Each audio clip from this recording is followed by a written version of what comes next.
Hello बच्चों, नमस्ते।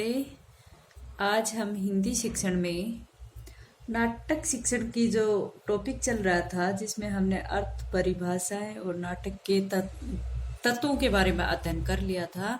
आज हम उसी नाटक के महत्व के बारे में बातें करेंगे, या फिर हम कहें कि भाषा शिक्षण में नाटक का क्या महत्व है। ठीक है, क्या है आज का हमारा प्रकरण? भाषा शिक्षण में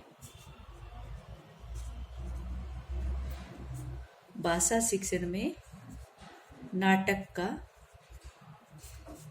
महत्व। बहुत ही इजी टॉपिक है अपना आज का, आप सभी बता सकते हो। फिर भी मैं आपको एक मेन बातें इसके अंदर मैं बता देती हूँ। ठीक है, सबसे पहला उद्देश्य, सबसे पहला नाटक का महत्व क्या होगा बेटा? आप सभी जानते हो कि नाटक जो होता है उसमें छात्र का क्या करता है? मनोरंजन करता है। तो कहने का भाव ये है कि ये छात्र का पूर्ण मनोरंजन करवाता है। मेन बातें मैं लिखती हूँ इसमें, पूर्ण मनोरंजन करवाता है। किसका? छात्र का। छात्र के लिए तो महत्व पूछा गया। पूर्ण मनोरंजन कराता है। नाटक ऐसा होता है कि एक बालक का या फिर दर्शक जो भी होते हैं उनका भी मनोरंजन कराता है। तो कक्ष में अगर बच्चा नाटक के माध्यम से अभिव्यक्ति देता है तो वो एक प्रकार से उसका पूर्ण मनोरंजन भी कराता है, जो क्रेता होता है उसका भी और दर्शक का भी। ठीक है, नेक्स्ट जो है हम कहेंगे कि छात्रों का मानसिक विकास करता है। इसके अंतर्गत जो है छात्रों का मानसिक विकास किस तरह से होता है बेटा? मानसिक विकास, बालक जो है सक्रिय होकर कार्य करता है और वो बालक इन सब चीजों को एक प्रकार से अपनी अभिव्यक्ति देता है। तो इन सब से उन सब चीजों को उसको कंठस्थ करना, उसको अभिव्यक्ति देना, ये इन सब से बालक का मानसिक विकास भी होता है। नेक्स्ट है क्रियाशीलता का सिद्धांत। क्रियाशीलता का मतलब क्या है? क्रियाशीलता बोली बालक सक्रिय रहकर स्वयं क्रिया करके सीखता है। क्रियाशीलता के का सिद्धांत। नाटक शिक्षण जो है उसमें उसका एक महत्व ये भी है कि बालक इसमें स्वयं कार्य करता है, स्वयं के क्रियाशील रहकर कार्य कर रहा है, स्वयं अभिव्यक्ति कर रहा है। तो यहाँ पर वो बच्चा यहाँ पर सक्रिय होकर कार्य कर रहा है। तो क्रियाशीलता के सिद्धांत को ये इसकी एक विशेषता है, क्रियाशीलता के सिद्धांत को प्रतिपादित कर रहा है। नेक्स्ट है कि बालक की स्मरण शक्ति को बढ़ावा देना। स्मरण शक्ति को बढ़ावा, भाई बच्चा स्वयं अभिव्यक्त कर रहा है तो उसमें नाटक में जो भी संवाद होते हैं, जो भी कथानक होता है, उसको बच्चा क्या कर लेता है? पहले से याद कर लेता है, रट लेता है, और ये सब याद करके ही तो उसको भावानुसार अभिव्यक्त करेगा। जैसा समय मिलेगा, जैसा स्थिति मिलेगी, उसके अनुसार वो अभिव्यक्त कर। तो इससे बालक की स्मरण शक्ति को बढ़ावा मिलता है, क्योंकि बालक स्वयं यहाँ पर क्या कर रहा है? स्वयं अभिव्यक्ति दे रहा है, इसलिए उसकी इस शक्ति का विकास हो रहा है। नेक्स्ट है श्रव्य और दृश्य। श्रव्य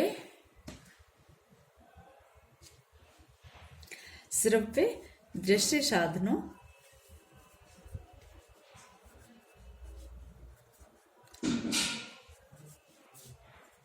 को महत्व। नाटक शिक्षण के अंदर नाटक के माध्यम से श्रव्य और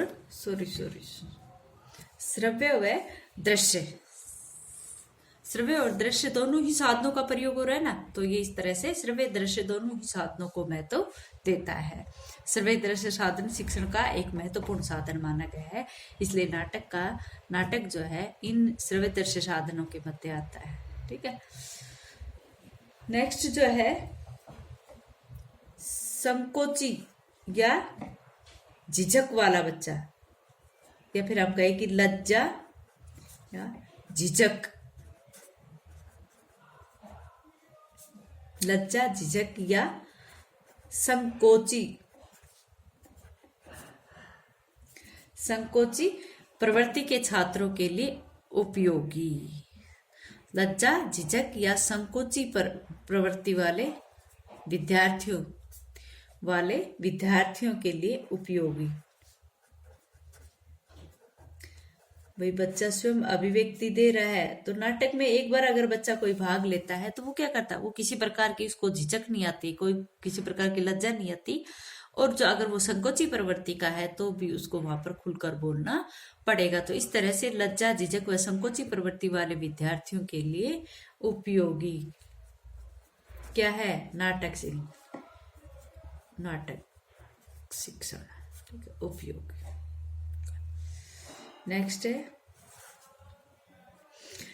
है विषय को ग्रहण करने की क्षमता विकसित करना। विषय को ग्रहण करने की क्षमता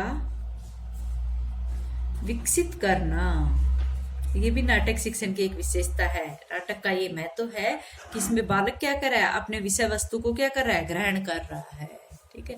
तो इससे बालक की ग्रहण करने की क्षमता जो है उसका भी विकास होता है।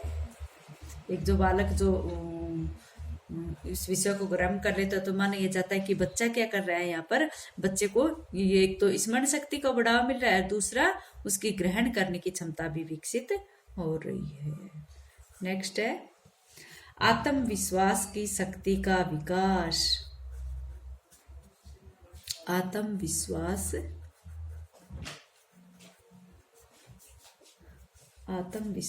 की शक्ति का विकास। बालक जो है वो नाटक के अंतर्गत अपने आप प्रेजेंट कर रहा है, अपने आप वो क्या कर रहा है, अभिनय कर रहा है। तो जिसके कारण बालक में क्या आ रहा है, आत्मविश्वास आ रहा है। और एक बार अगर बालक नाटक में भाग ले लेता है तो उसमें ये कॉन्फिडेंस बहुत अधिक आ जाता है। कोई भी जिस शंका या झिझक वाला बच्चा है, अगर वो एक बार नाट्य शिक्षण में या फिर नाटक के अभिनय में भाग ले लेता है तो उसको उसमें भी आत्मविश्वास आ जाता है, ठीक है। नेक्स्ट है देश के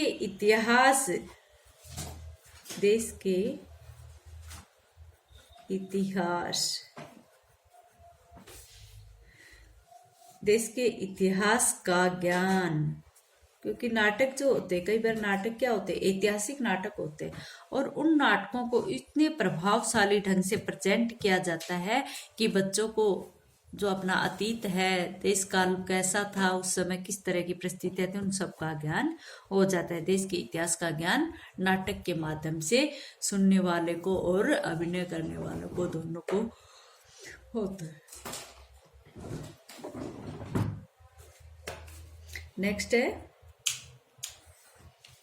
अवसरानुसार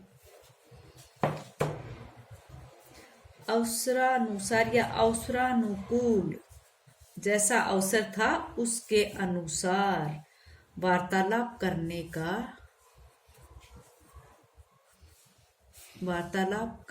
का कौशल विकसित होना। आपने नाटक देखा होगा, कौशल विकसित होना।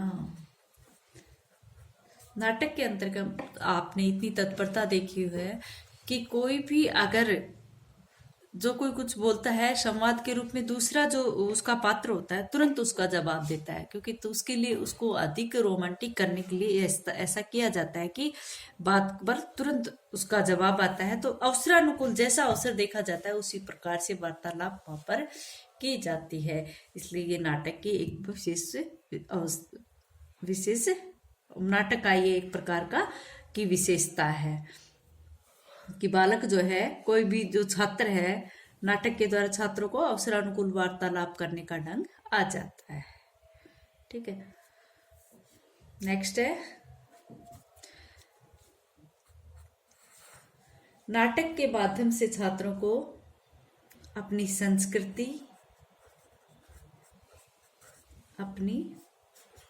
संस्कृति या अन्य देशों की संस्कृति, अन्य